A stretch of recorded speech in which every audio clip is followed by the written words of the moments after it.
My name is David Gabriel, and this is another episode of GSTT Energy Beginnings and Legends, celebrating our geological foundation and future.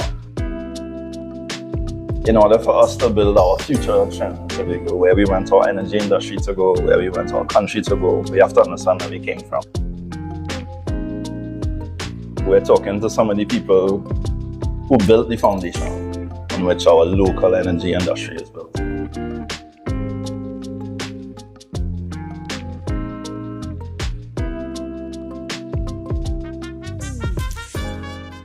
Good afternoon, everyone. Welcome to the GSTT series, Energy Beginnings and Legends. And today we'll be speaking to Mr. Leonard Lewis, petroleum engineer and a manager at several of our national oil companies. As always, this is an opportunity to celebrate our geological foundations and future by talking to some of the people who would have helped to build our local industry. My name is David Gabriel. I am the current president of the GSTT. And, I think we'll just start off by letting Mr. Lewis introduce himself. David, thank you for having me. My name is Leonard Lewis. I started in the oil industry in 1962. I got a scholarship from BP. So, where do you want me to start? Earlier than that? Well, 1962 is already quite back, right? So normally what we do is start. I don't want to start from the beginning. So where did you go to primary school?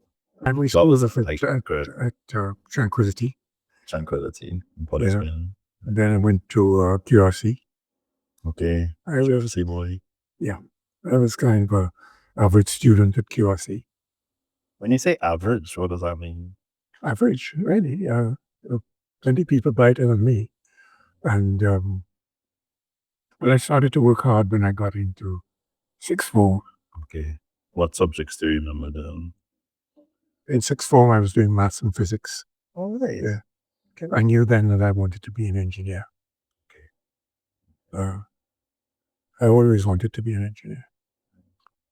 When I was about 5, I realized that these you will wind them up. Wind up. Yeah. Yes. And sometimes that's spring broke. So I would take out the spring and cut another teacher method. Yeah, in it so it could take it work again. Yes. Okay. So I always knew that I liked engineering. And how did your parents feed that? How did they talk to you about it? No, my father was a doctor, and he made me read some of his medical books sometimes with him to increase my ability to read. Right. And also to get me interested, I suppose. Mm-hmm. But I was never really not interested about it. No. I didn't have the memory for that. Yes. And so did you have to fight to say, okay, I want to do engineering? Or he was just like, no. He just wanted me to get cracking. Yeah. Right. Because you said earlier that you were average student. Yes. I passed my A level and that reasonably well, not exceptional. He said, well, look, your sister has already gone to university. I cannot afford to send you to university. We have to get you a scholarship. And he went right around, and they told him that BP was offering scholarships. I was lucky enough to get this scholarship from BP, along with Kermit Warrant. Okay, both of you together. Both of us together, yes. It was their first scholarship that they gave. The first one? In Trinidad, yes. So traditional BP? And BP was onshore, right? So then BP had just bought out Trinidad Petroleum Development, TPD. Okay. And they were bringing some new ideas into TPD. And giving this scholarship was the first thing. Okay. But they had given out a lot of scholarships in England. So when we went over to England, to University of Birmingham, they had a proper setup and people met us and Wow. The organization was really good. Okay. Both Kermit and I were pretty green at that time. Okay. Green. Well, expand on that word. Well, I'll tell you what I mean. We had to go via New York to England. Okay.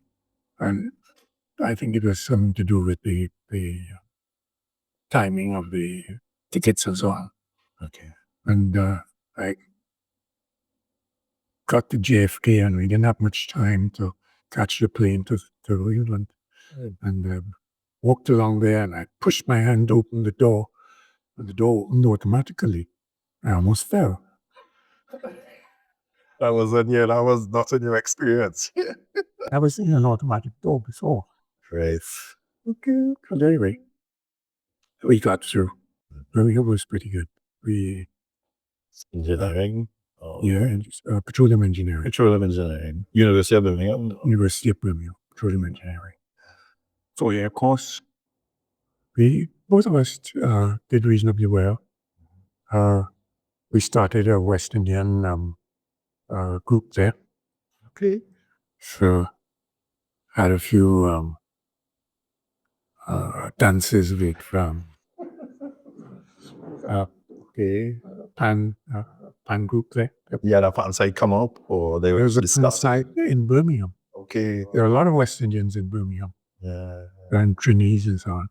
Yeah. And so we got this pan site and we had a couple of dances in the university. Okay. Okay. It went on pretty well. Yeah, no, because I went to University of London and we had an Afro-Caribbean society, so that still continues there. Okay. So after Birmingham, I came back once to Trinidad and in the middle of after 2 years. Okay. And then started it at in Palo Seco. Right. The same building, but Genova comes as No. There was an older building. You know where the school is in Palo Seco? Yes, I know this building. Well, that was the building. To the back there. Yes. That building was given over to the government, to the school. It was a wooden building. Okay. But very comfortable and so on. This was like 19... This is 1962. I started out as an assistant gas engineer. Assistant gas engineer. They put me through the loop in the field. I was running pipe and sorting out gas lines and all sorts of things. I had quite a quick term. So you were out in the field first, you went out. Yeah. And through the years of my career, that has stood me in good stead. Yeah. In about 3 years, I became the gas engineer in charge of the section. Okay. I was running the budgets, and as well as doing the gas. Okay. And you say gas is natural gas or natural gas? Yes. Okay. So gas lift. They had a lot of gas. They had gas lift then. Yes. In 1966 and 1962. All right. So they already started the EOR in Hamilton. Oh yeah, they had quite a bit of gas injection. We were doing water flood as well. Then the gas injection worked pretty well. Water flood not so much. Wow. I think they started the water floods too late, when there was probably a bit of gas in the reservoir, and so the water went through that. Okay. But worked out pretty well. We started a contract with Federation Chemicals. No, not Yara. Okay. And we were using gas from Trinidad as well as our land gas. Right. And we ran a pipeline from White Fortin to Palo Seco, and then Palo Seco up to Port Jesus. So this was with BP before. Oh yeah. Before Point Lisa started proper. Well, FedCam was the first one in Port Lisas. Okay. That's the one that started it out. Okay. So you seem to have risen the ranks really quickly then. 3 years. Yes.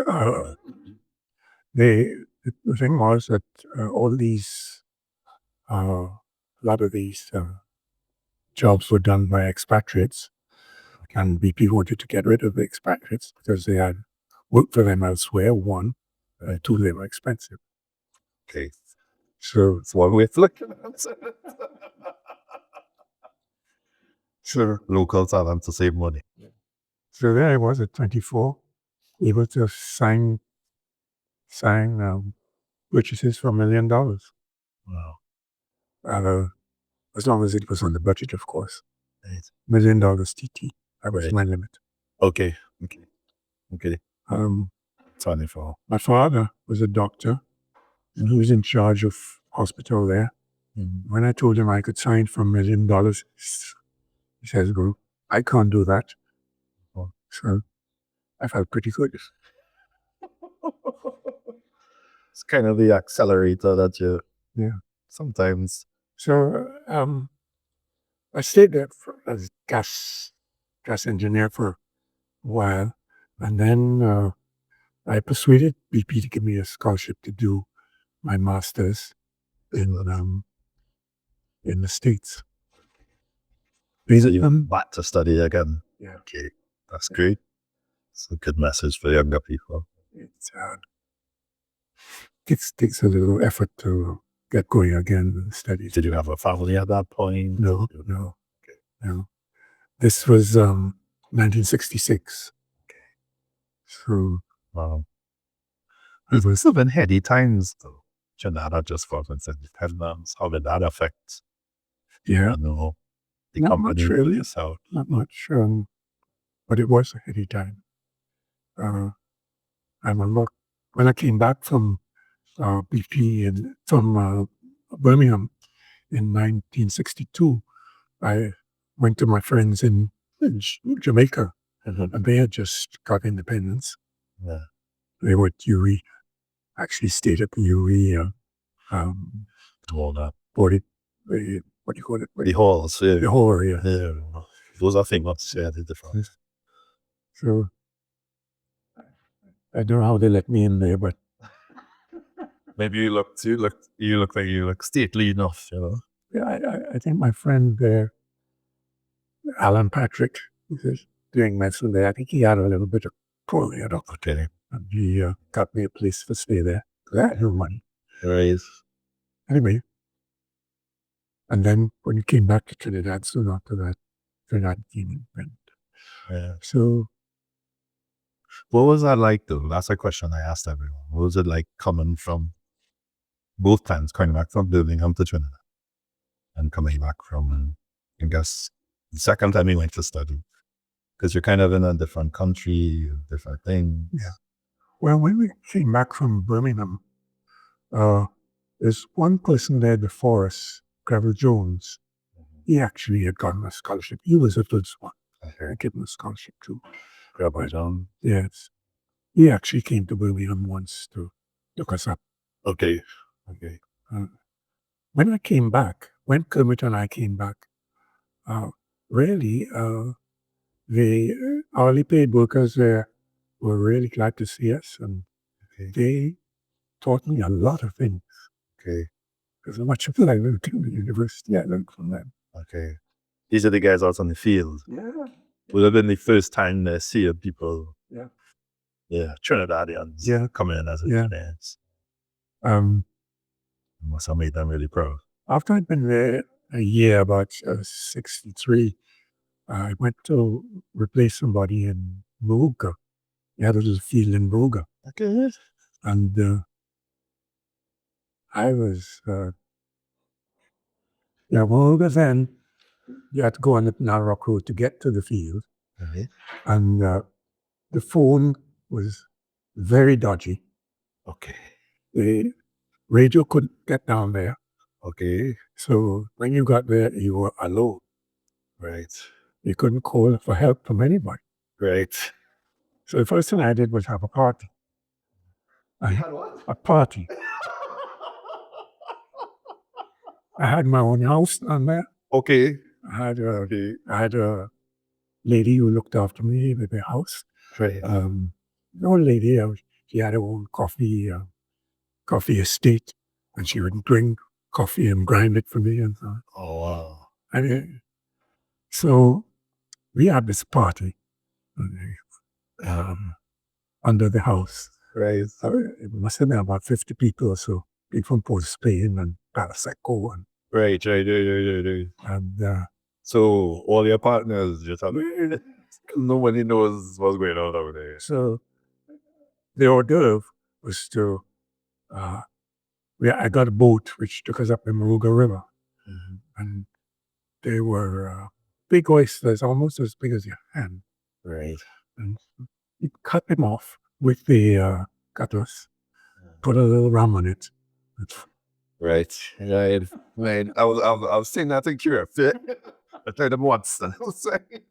And then after that, after lunch, we went down to the booth and Moruga East. Right. This is really quite interesting. Have you ever been? I've driven to Moruga once. We were trying to find the way between Rio Claro and Nearo, and we got lost. We ended up in Moruga. Okay. Well, the in charge there, I could cut a path through the forest.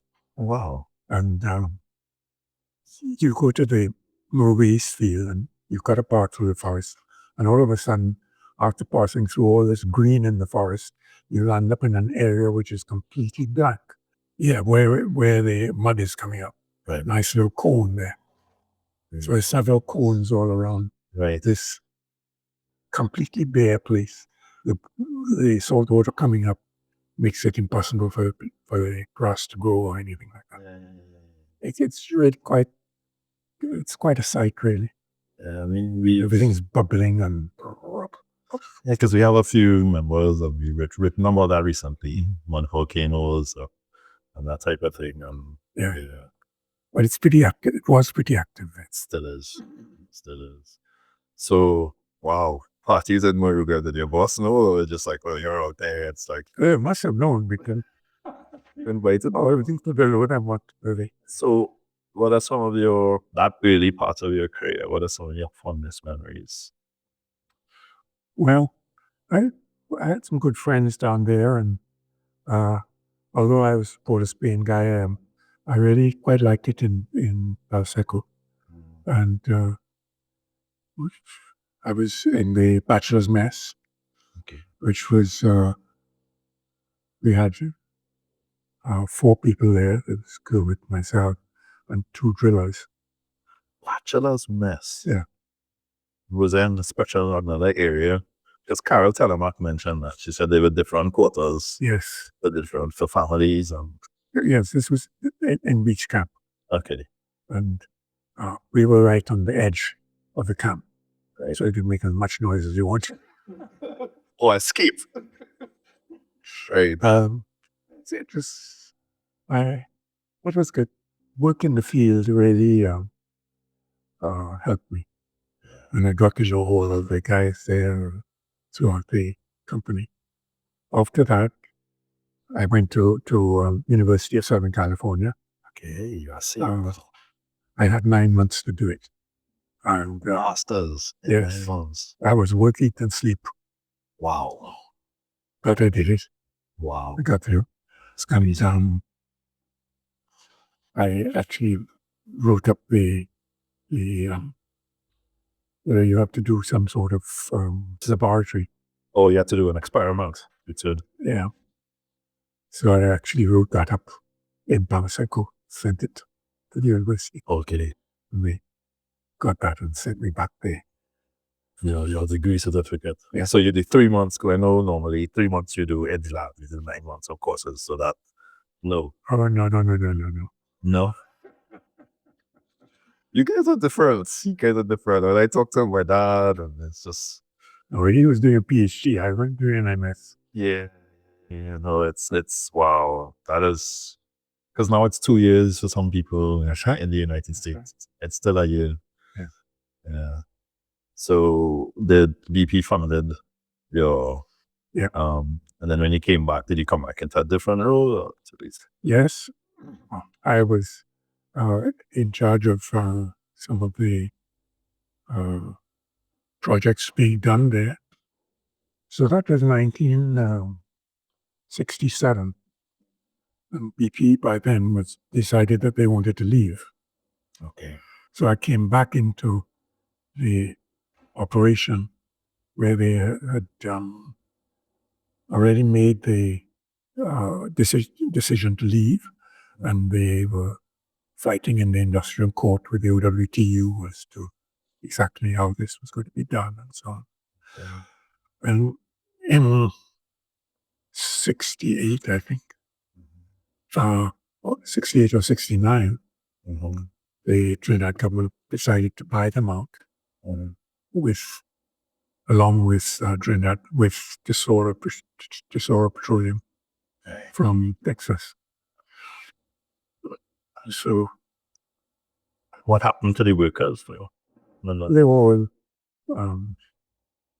picked up by the new company. Shifted over. Trinidad Tesoro was a new company. And Tesoro, they were a canny lot.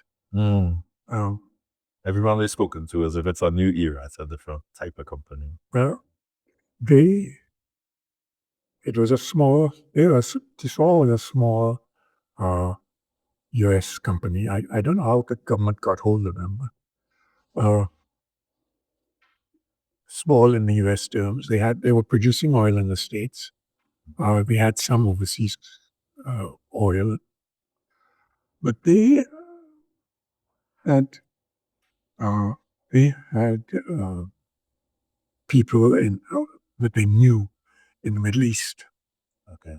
And they had some inkling that there was going to be an effort to raise the oil price significantly. But the Trinidad government, I don't think, knew that. Okay. So when they negotiated the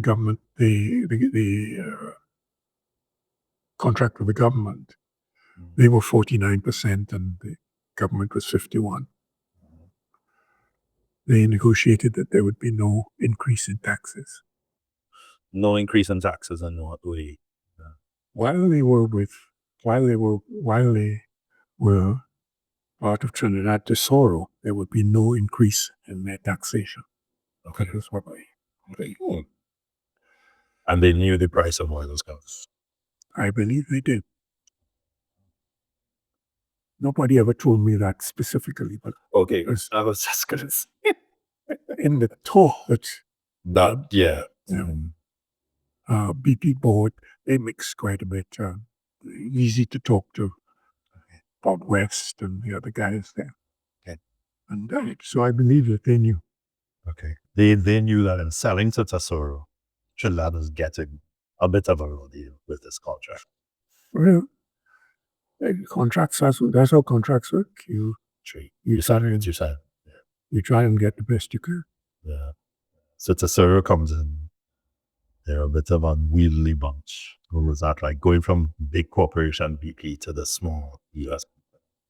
Yeah, well, it's quite different. They brought a guy called J.P. Schmaltz. He was the MD. He had worked with, I forget which company he worked on, one of the majors, and they hired him from there. He came out. He was pretty old. He must have been at least 60 when he came out. Wow. But he had been in the wars, and he had commanded people in the army and so on. Yeah. And so first thing he did was just kind of ride around the fields and talk to some of the guys there. Oh, wow. And he actually got some kind of a response from them. Okay. And he knew what leadership was about. My uncle used to be in the army, and he would say you had to eat with the troops. Yeah. Connected to the community. Of course, when BP left, because there had been this problem with the industrial court and so on, the OWTU was really riled up. The first thing Schmaltz did, or one of the early things he did, was get somebody who was pretty good negotiator for the union, with the union. After he did that, he took his Mercedes, drove down to the union office. Okay. Sat down and talked to them. Wow. Okay. And that settled everything. Wow. It was the beginning of a settlement anyway. Yeah. Carol Telemark, one other person we interviewed, she talked about, I talked about being people oriented. And if you invest in the people they take care of the company. Mm-hmm. So do you think that was part of his thinking? Absolutely. That if I connect to the community, started investing with the good guys too. It was a major difference from the way Texaco worked. Texaco were always heading with the union. Okay. And when Tesoro came in, first thing they do, they was to say, look, we love you guys. Right. Let's work together. Okay. And it worked. Yeah. Yeah. So you work with, you collaborate. Because I just remember his name because remember when I must have been 10 or something. Yeah, Trinidad. I just remember Trinidad. They built a stadium, or he built a cycling stadium somewhere that's south. It was like Palaseco. It was Palaseco, the velodrome. Yeah. My dad, he was like, we have to go see cycling. And apparently he'd invested a lot in cycling teams and those types of things. So I know that he was always, that's how he's been remembered, Yep. And it's weird. There was a movie which I have to get my hands on where it's written by a Norwegian woman who came to Trinidad when she was very young. And there's a character in that show which is based on J.P. Smalls. Oh, yeah. Yeah, Texan who comes from abroad, and her father comes from abroad. That's her experience. But yeah, no, that is really not something I need to. Even the Texans thought that Schmaltz was kind of country. Yeah. That's what they would say. Okay, it's country. And then he felt he was not one of them. Well, at least a little bit different from. Right. He had money. But were they still separating themselves from the other expats? Were they there but not in the community? Or well, all the expats slept with BP, except for one guy who Tesoro wanted. So JP Schmaltz arrives. The OWT was working together with Tesoro. Yeah. What was that like for you? Well, it worked out fine for me. Initially, that was about 1968. 69, I got married. The arrangement was that Schmaltz was MD, and there was an English guy that they'd hired from BP. He was operations manager. Mm-hmm. And I think Birchwood was chief geologist. David McKnight was the personnel manager. He was an exceptional negotiator with the union. So things went well. It was decided early that we would start steam injection. BP knew that, but they didn't get into it very much. But we started this steam injection, and this was in North Palaseco there with the one of it. Yeah. And there was an American guy who had worked with Schmaltz, and Tesoro hired him on to, and Schmaltz just sent him off to look for steam generators. Okay. He looked through and he decided on one, and we bought a few, about 3 or so. Okay. It was very quick. That's still going on. I think they're still using. Yeah. Yeah. So as an engineer, was that exciting? Oh, yeah. Involved in these, Yeah. would that have been cutting edge at the time? These EOR programs, steam, water flood. Yes. Most of it was, all of it was done really by the Trinidadians who were there with BP. There was Cam Black. He laid out the pipe work. Okay. We actually had the pipes on the ground, the steam pipes moving the steam. Yeah. So whenever it rained, you'd have all this steam coming up from the ground. And people in there must be like, what's going on here? Well, I tell you, in its heyday, when we had some huge pumps as tall as this room, and they would be going very slowly. And it's see all this steam coming up from the ground. I think you were in hell. Yeah. I think you were in hell yourself. But it made money. Yeah. Yeah. You had, I think, about 3 lobes, but in taking all, it was at least 60 feet of pig. Wow. Wow. And And these are big sounds. Yeah. So they Yeah. stack up quite tall. Yeah. So we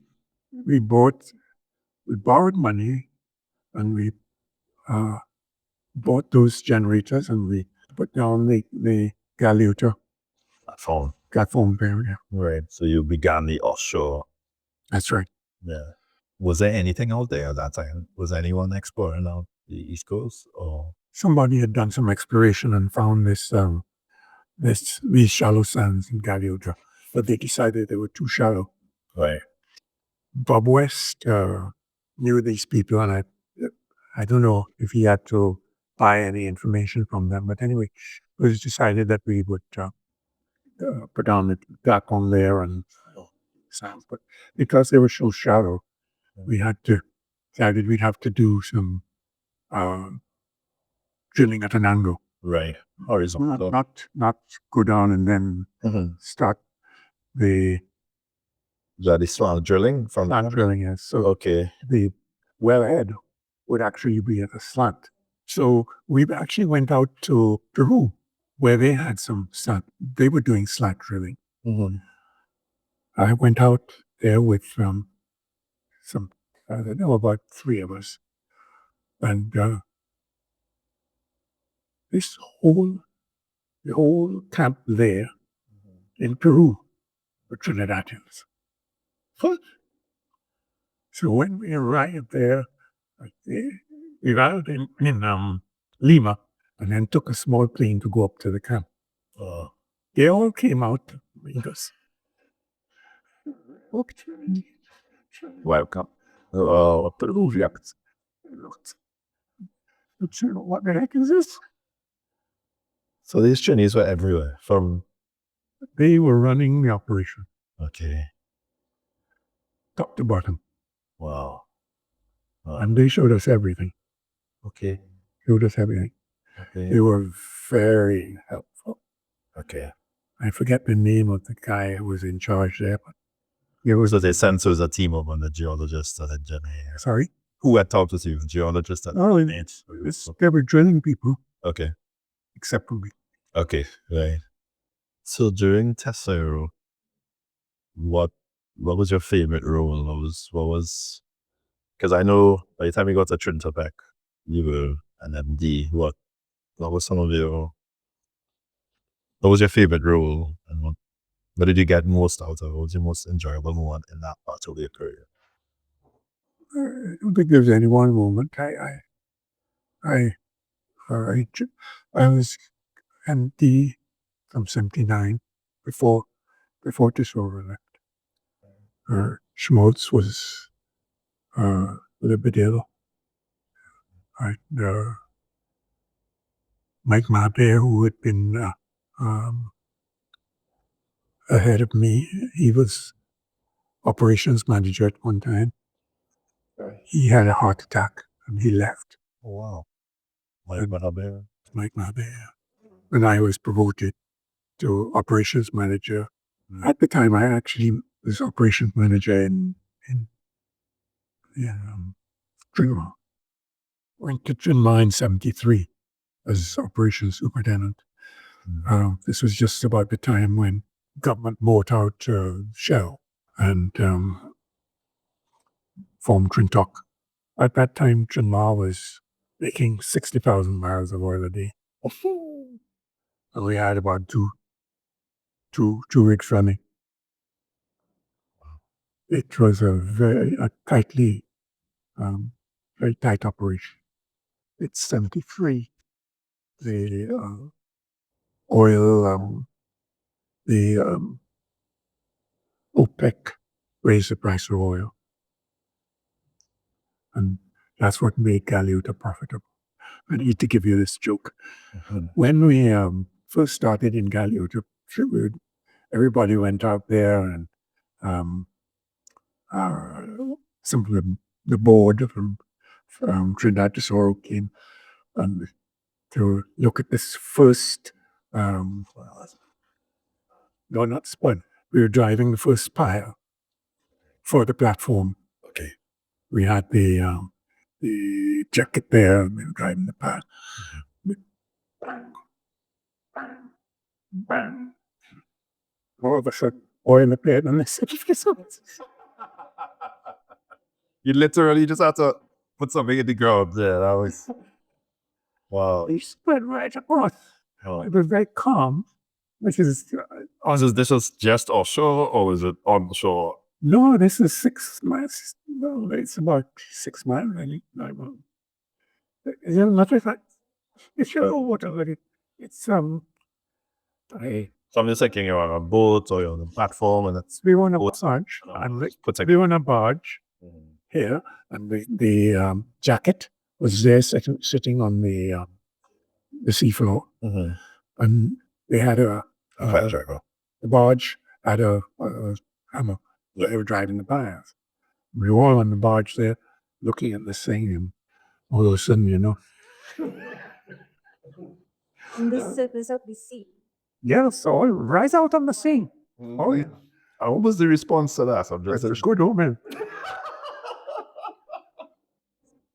If I have 2025, we'd have, EMA and all these guys would be there. I'd be like, stop what you're doing now. Anyway, we put down the plant. It's all right. We do shallow hazard seismic surveys. We should for shallow. But not shallow, not that shallow. So they were like, canoes, they don't have to drill deep. It's right there. And after we drilled the wells and we started producing and so on, the rates were, not all that great, 60 barrels a day and that kind of thing. Oh, okay. So at that's $2 a barrel or $3 a barrel, and wow, we were wildly wondering whether we could make it. Damn. And then the price shot up to $10 a barrel. Okay, OPEC. Right. Everybody said, the embargo. We're going to make it now. And we don't. We have a job. That's right. You spend all that money. So it's a smart move. They invested while, knowing, okay, if you could stick around 3 to 4 years, we'll get it. Yeah. Yeah. But with the high oil prices, we were able to do quite a lot. Things like putting $1 million into the velodrome, Community projects, yeah. No big deal. Yeah. We had some sort of a field there, and there was a little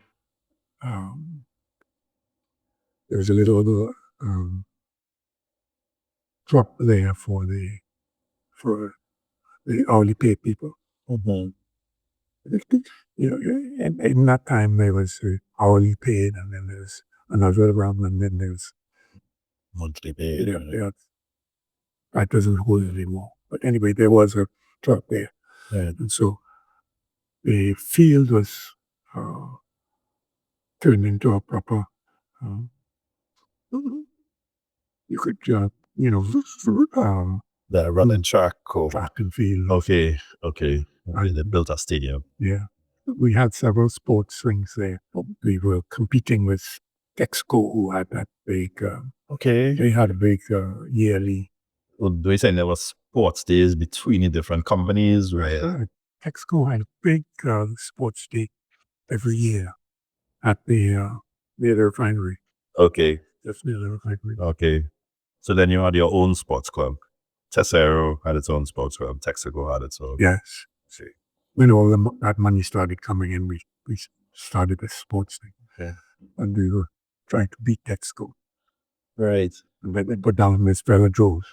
That kind of completed it. So there's a lot of money floating around. So they came in at $2 a barrel. That was your base. Yeah. So when they hit 10, you're laughing. Yeah. Absolutely. You're laughing. Absolutely. Yeah. Wow. And we had borrowed money to do all of this, the Galliard, the steam injection. And so we were away. Were you, because this was a public-private company, were you rewarded? Like when they did well, did you get a bonus or no? Yes, at one. Well, on a project. that's something else. Tend to ask these dirty questions. The sorrow was on the U.S. Stock Exchange, but they never gave a dividend.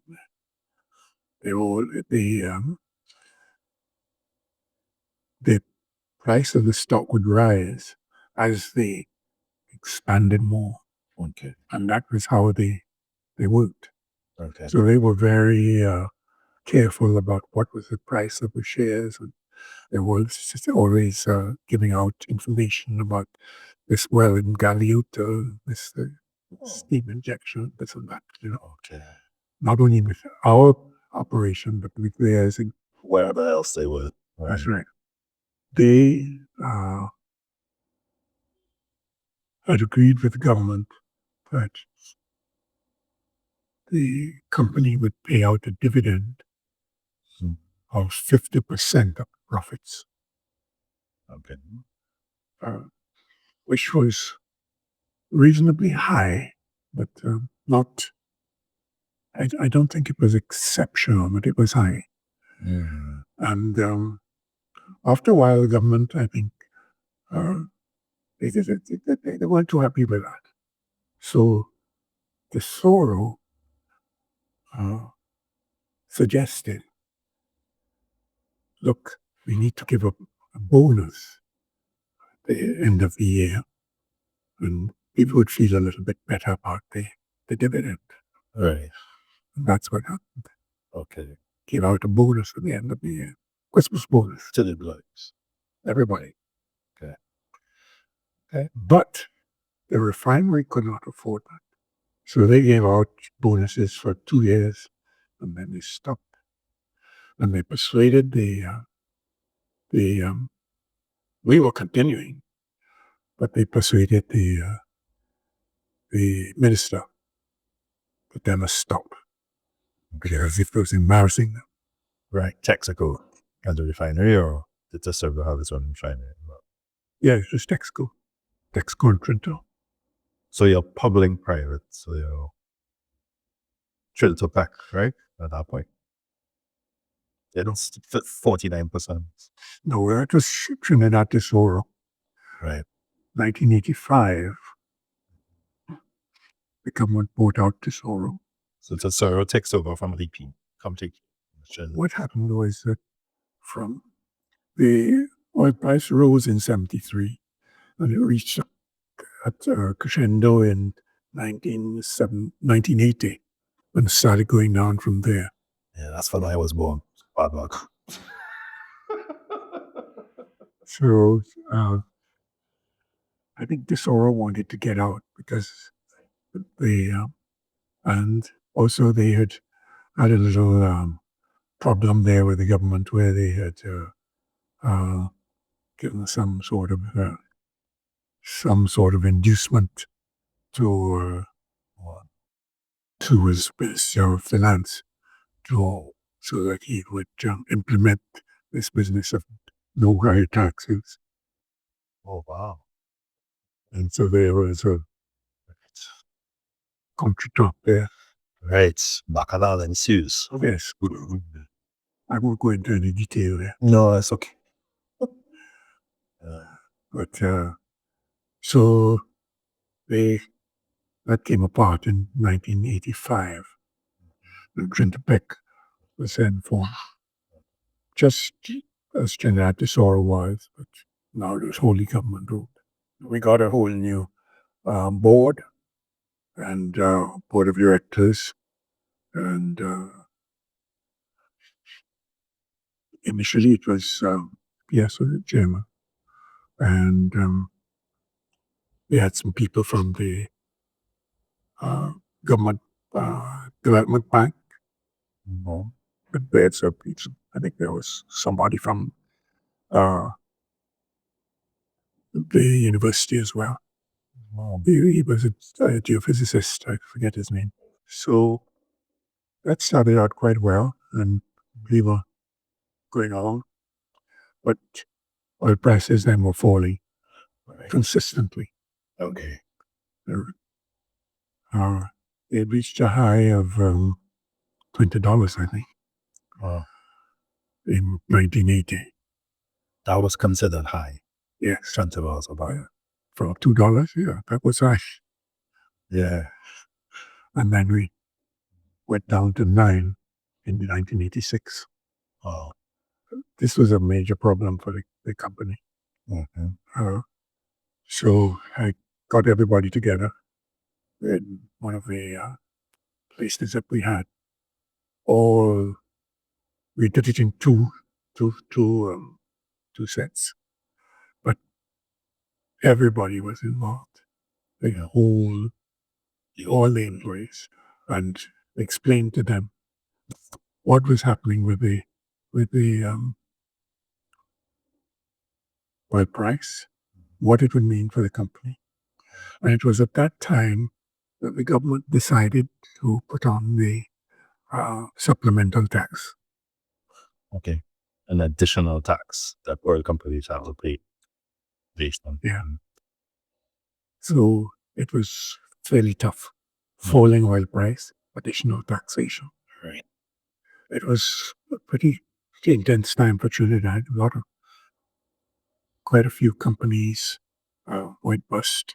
Kubilani, I don't know if you ever remember that. They went bust because of that.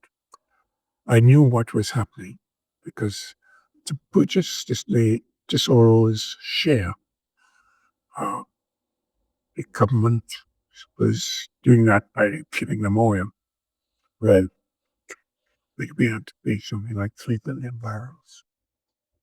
I don't know exactly how they did it, but 3 billion is a lot. it turned out to be about 3 million. 3 million. And that's a figure I remember anyway. Mm-hmm. And so that was oil for which Trinidad was not getting any money for. Wow. So price going down. Price drops. Money to Tesoro, oil to Tesoro, and additional taxes. Wow. So things had to go just right. But we never made a loss. Okay. Even in 1986 when it went down to $9. A lot of oil companies made a loss, but we did. Wow. What we did too was to bring the OWTU in. I was going to ask what you would need to do in that situation. Had a nice lunch for them. Mm-hmm. Explained all the way and how our budget was going to work. So okay. And we had good relations with them. So that continued the Yeah. JP Small's way of dealing with these, bringing them on board, making them up of that. But it did. At that time, soon after that, the government bought out Texco, and Trinidad joined with Texco. Right. But they never had the relationship with AWT that we had. Okay. And that time I was on the board of Republic Bank. Okay. And so I could In Barclays. I could see what was happening in the Trinidad business. And I also knew what was happening in the Middle East because I was talking to the guys in Tesoro who were taking the money from us. Right. And I would get from them what was happening. Because at that time, OPEC they were still in control. So I had a good idea of what the oil price was going to be each year. Oh, nice. As it came down. Okay. Which got me into trouble once because David Rennick interviewed me and he asked me, "Is the oil price going down?" I said, "Yes, definitely."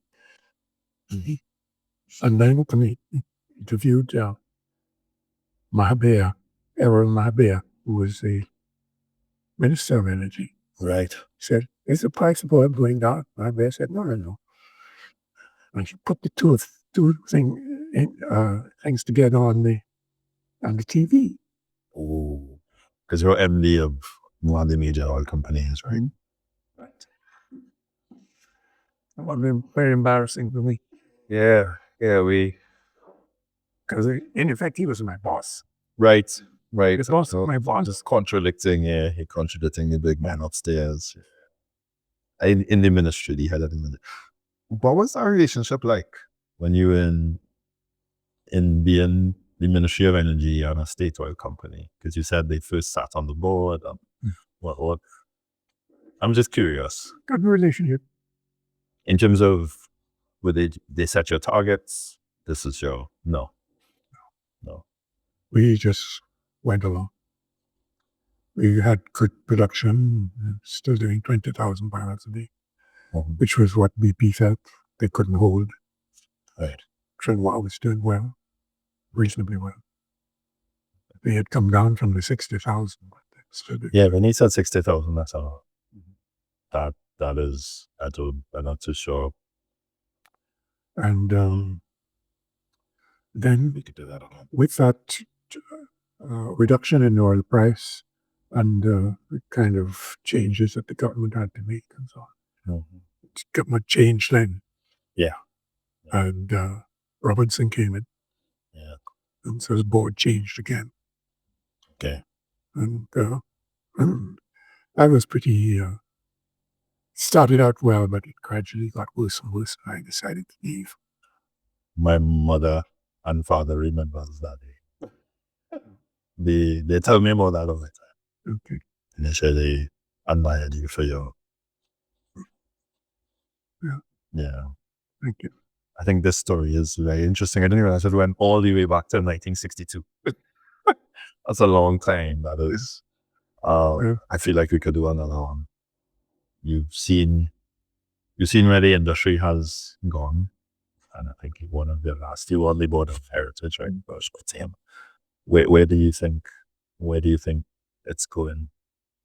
So the question I ask everyone is, if you are young graduates coming out of, say, petroleum engineering now, what parts of the industry would you be excited about?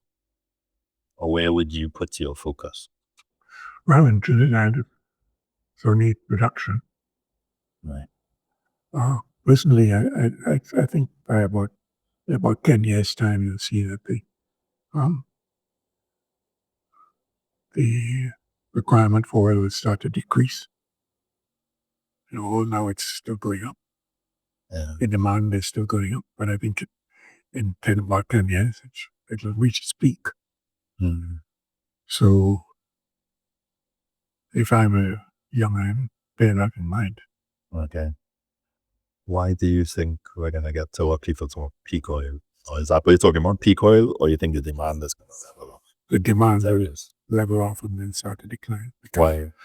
There'll be too much solar cells and windmills and that sort of thing. And the environmental impact as well. And the environmental impact will be a lot more fierce. Right. So nobody would be able to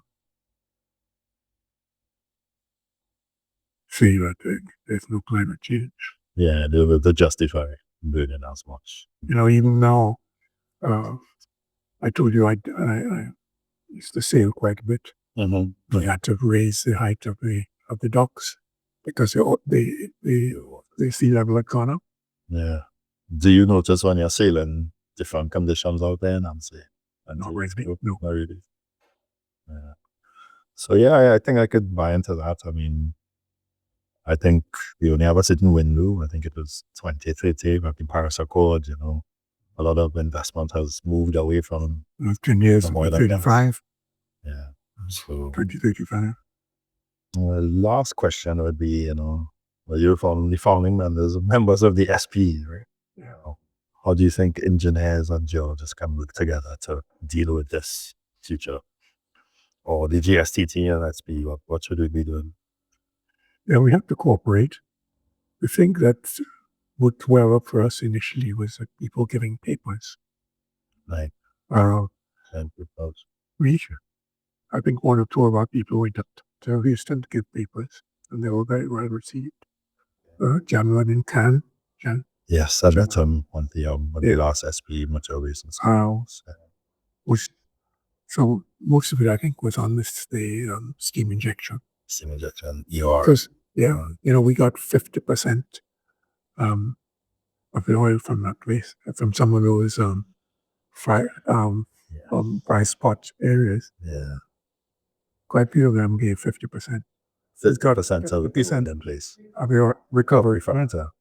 Yeah, because I remember first time I went to Houston, I was sitting across from a guy who did a PhD in petroleum engineering, and I said I was from Trinidad, and he was, "You're from Trinidad?" I was like, "Yeah." He's like, "You guys have the highest recovery factor in the world." Yeah.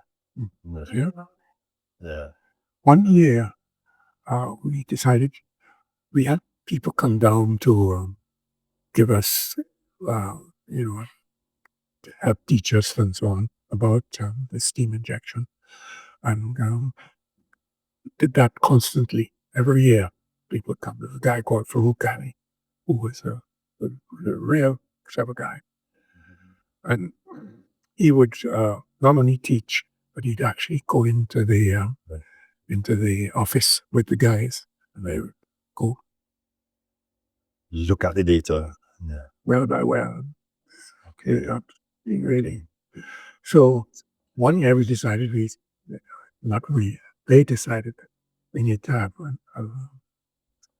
more wells interspersed between. Right. We drilled 50 wells with one rig as a well each week. Wow. I mean, it's not very deep. I mean, Okay. 1,500 feet or something. That's a North Palaceco. Yeah. Yeah. So you reduced the well spacing from 500 feet to 300 to the increase. Right.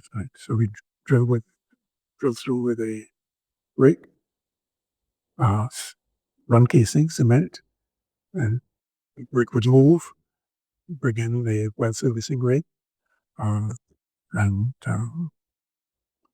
I believe must gravel back. Okay.